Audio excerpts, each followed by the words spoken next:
Wait, before you pull all your shots for this 2x ancient that is currently going on, some exclusive information just dropped in the content creator chat about an upcoming fusion. Yes, so find out if you're going to be pulling your shots or you're going to be saving them for this legendary champion that is coming up on the 9th of September. Say yes, we still do have a whole week to save resources for this fusion champion. In this video, I want to check out if this champion is worth it, if I'm going to be saving all my resources to pull for this champion, or I'll just ignore this fusion. So I'll be looking at her skills and all that. His skills, that is. It looks like a lady, but it's a dude.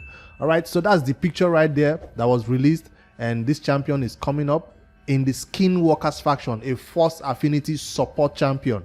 The design looks cool. I'll tell you right now, the design looks cool. The Skinwalkers always have a different feel to them. Look at the hooves. All right. The name of this champion is Mighty Ukko. Yes, Mighty Ukko. It almost sounds like a name that is reserved for the Shadow King factions. Ukko, that is. But Mighty Ukko is a Skinwalkers legendary champion that you can obtain from Fragment fusion. Yes, this fusion will be a Fragment fusion. There is always a fusion once a month. Last month one was completed and Epic came along, and now we have the fusion for the month of September. So yes, we are expecting it to happen. So if you've not been saving your resources, let's head into it right now. Let me find out if this champion is worth pulling for.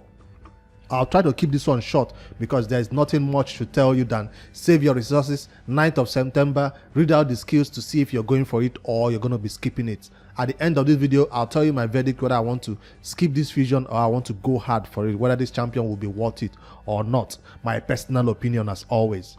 Alright, on the A1, this champion, Ukko Smash on the A1 attacks all enemies. That's an AoE on the A1, which we love because we like to put champions like this in a set that can CC the enemies. I'm talking about a stun set when we look at this A1. So this champion has a 50% chance of placing decreased attack debuff for 2 turns. So it's not like a guaranteed chance to place this decreased attack right there. I don't know how much chances it can be booked down to, whether it can be increased to maybe a 70% chance or so. All right, we'll see when the skill is released in the game to find out if we can make it increase the chances of landing this decreased attack on an AoE basis. On the A2, Ukko's Fury, 4-turn cooldown right there. We don't know how many books it will require. Also attacks all enemies 2 times. The A2 is also an AoE, so if you attack 2 times, this is a champion you need in a stun set. I can already tell because it's a support champion, so these skills will not be doing a lot of damage. It's a support champion, so each hit has a 75% chance of removing 2 random buffs each hit. So when he hits once, that's a 75% chance of removing 2 random buffs. Hits again, another chance of removing 2 random buffs. So if the enemies have 4 buffs on them, this champion Mighty Ukko has a chance of removing all the 4 buffs on the enemies, especially if this skill can be booked to increase the chances up to maybe 100% of removing 2 random buff per hit each hit. That will be broken to just, well, we don't really use a lot of champions who remove buffs. We prefer Prince Kaima, we prefer what's her name now, Madam Series, those ones that just remove the entire buffs from the enemies. But Ukko is here now to have this skill on the A2 that can hit twice and have the chance of removing 4 buffs from the enemies. That's how I'm reading it. But that's not all. That's not all this skill does. It places a block buffs debuff and a 50% decrease accuracy debuff on for 2 turns on targets that have no buffs after the attack. So if this is successful, if Ukko has enough accuracy, if the chances can be booked up to 100%, there is a chance that the enemies will definitely have no buffs on them by the time Ukko finishes with them with this A2. There is a very likely chance, especially if it can be booked up to 100% chance of removing 2 buffs per hit. All right, I'm looking forward to this skill. Right now I'm impressed. The A1 was okay, AoE, I like it, stun. The A2, this is almost like Seal the Drake's A2 where she hits twice, right? So stun set, that's what I'm thinking on this A2, plus high accuracy to make sure that you're able to make this happen. Now if you don't remove 2 buffs, or if they still have buffs on them, Ukko will not place block buff debuff on them. That's something to know right now. She's not going to place this block buff debuff except they have no buffs at the end. So What if they don't have buffs at all? Debuff for 2 turns on targets that have no buffs after. So even if they don't have buffs, this skill can place on 50. Yes, she can do it. So if you go into the Hydra and they have no buffs on them, you can just start with this skill and place buffs, block buff, debuff on them. Yes, she necessarily don't have to remove buffs for them to get this debuff on them. So that's something. This skill is awesome right now, because I'm thinking of where it's useful the most right now is Hydra, where we only have Ukko and what's Umbrella Enchantress, few champions who can actually do the work of block buff debuff, a 50% decrease at accuracy along with it. It's a good skill. So even if they don't have a buff, the ending of this skill is still very, very useful. So it's not always for against enemies that have buffs on them. That's the way I'm reading it. When we see her in the game, we'll also test it out to see if she can actually place this block buff. That's how I'm reading it. Correct me if I'm wrong though, but I see the block buff debuff champion is rare in raid. Like I said, I just remember 2 right now. Although I do have this other legendary Shadow King faction champion. I forgot her name now. That has, she removes and then place. If she doesn't remove, she doesn't place. Alright, on the A3, revives all dead allies. That's a reviver. Like I said, this is a support champion, and most champions who do revive mechanics like this, support champions, don't do big hits. So this is not a champion for nuking and all that. This is a champion that needs high accuracy, needs fast speed, maybe a stun set, just to support your entire team with these block buffs and decrease accuracy. And now she's coming with something else, a 6-turn cooldown. Hopefully it can be booked down to a 4-turn cooldown. That would be a reasonable thing to do on this skill. Revives all dead allies, 40% HP when they are revived. That's not all. Then she places block damage. That means when they come back to life, just like Ukko, your allies who come back to life will not take damage, right? Block damage buff on them for 1 turn. It's a 1-turn block damage, which is reasonable. That's not all. Also places a 30% increased speed buff on all allies for 2 turns. We'll place this increased speed buff even if no dead allies, even if there are no dead allies. So this is just like Ukko. Also, like I said, Ukko will use her revive skill even if nobody is dead, and I hate that. That's why till today I don't have her in my general content team. I only use Ukko in the Hydra to place that block buff debuff. So just like Ukko, this champion will use this A3 even if nobody is dead. She will just do what? Place increased speed on them. I'm thinking even if you take this champion into battle, she might start the battle with this A3 and place this increased speed and waste it, basically wasting your revive.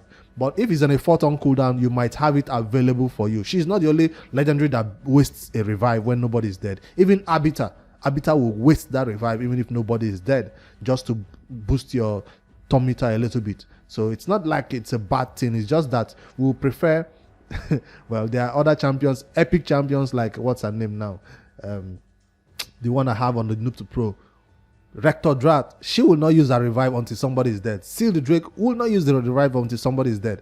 But those ones is a single target revive, right? It's not like an AoE revive everybody. So most champions who have a revive everybody skill waste that revive when nobody is dead. So that's a downside of this revive skill right there. It will turn to increase speed alone if nobody is dead. But if people are dead, it will be a block damage skill that comes buff on them when they come back to life with 40% HP. All right. Let's see if there's something else that can make this champion better than what we're already seeing right now. Has a 50% chance of stealing 1 random buff, that's a passive, from an enemy each time they receive a buff. So when the enemy goes first before you, or after you're taking your turn and they take a turn, if they add a buff to themselves, she might steal it. Any stolen buffs becomes protected. So we are beginning to see a lot of buff protection right now in Raid Shadow Legends, whether it's from artifacts and now even from skills and passive are beginning to have this entire protection thing going on, which is kind of annoying, I'll tell you the truth. So you can't always strip them, you can't always, do all those stuff you used to do when people have buffs on them. Increase ally speed in all battles by 20%. That's the aura on this champion. If you want to use this champion as your leader in all battles, 20%. For a legendary, I don't know about that. We normally see 25 to 30% increase ally speed, but I guess they don't want to put this champion at the level of Prince Kaima or at the level of Abita. That's why they made it 20%, because she already brings a lot to the battle already. No need to even make her the leader slot, because you might have somebody in your team that has a higher speed right there as an aura. What do I think about these skills right now that I've read so far about Mighty Ukko? I think the A3 is a downer. Fine, it's a reviver, and when it does work, you will have your champions having block damage. That means you don't have people being revived and then they get nuked again. I hate when that happens. So Ukko's block damage makes sure that when they come back to life, they take no damage. That's a good one right there. And the A2 is also a game-changing one, because besides removing buffs from the enemies, a chance to do it twice, 2 times that she hits, it also plays a block buffs debuff when no buffs is even removed. So you can use this champion for Hydra. I don't see this champion being a clan boss champion at all. I can see this champion being a dungeon champion, as the champion you take along with you in dungeon to bring back somebody that goes down in battle. So that's one thing I can see happening for this champion. If you want it to be a wave control champion for Fire Knight and everywhere else, or even Doom Tower, that A1 right there needs to be in a stun set. That's where I can only think of to put this champion when I see A1s like this. So Mighty Ukko, welcome to Raid Shadow Legends. What do I think? Will I be going for this champion on my main account? Absolutely yes. It's a fragment fusion. It's a fragment fusion. It's going to be easy, especially for the fact that I have over 20 sacred shards saved up. What about ancient shards? Yes, I'm still pulling all my ancient shards this week, today, this weekend. I'm not going to save all because of Ukko.